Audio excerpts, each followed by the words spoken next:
700 exercise number 13. Ready?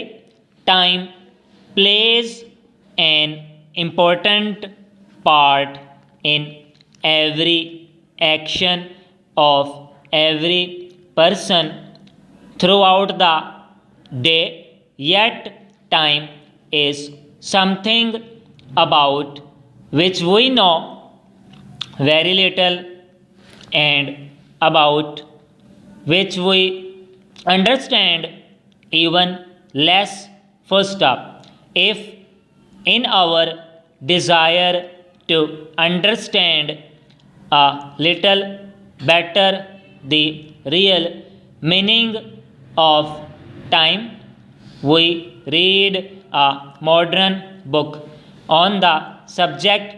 It is probably the experience of many of us that we understand it even less at the end of our reading than at the beginning, that we know indeed very little about the world in which we live. First up, we read, for example, that everything that has been still is that everything which is to come in the future already exists. First up, we read that the events which make up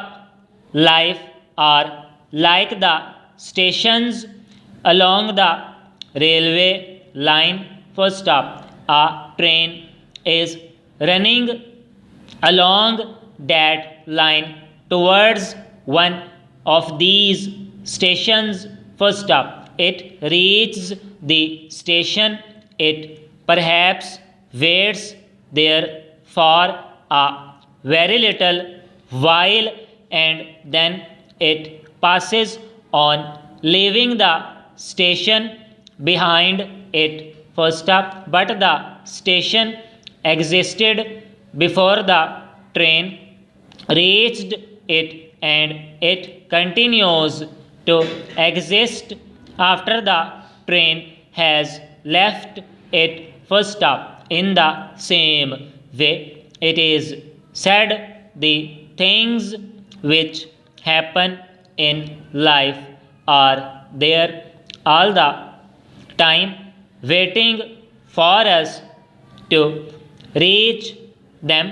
First up, we reach them and experience them and pass on, leaving them behind us. First up, according to the writers of these modern books, these events existed before we knew of them and will continue to exist when we ourselves are no more. First up, they will exist in fact for as long as anything as we understand it exists. First up, we read these statements and think carefully about them,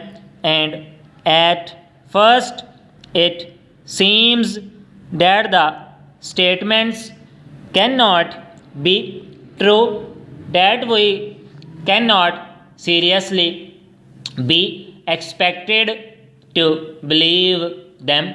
First up, then perhaps we remember some of the things we were told as children and which we have always believed to be true. First up, as children, we learned that many of the little points of light which appeared above us at night are really great bodies which are millions of miles away from the earth. First stop.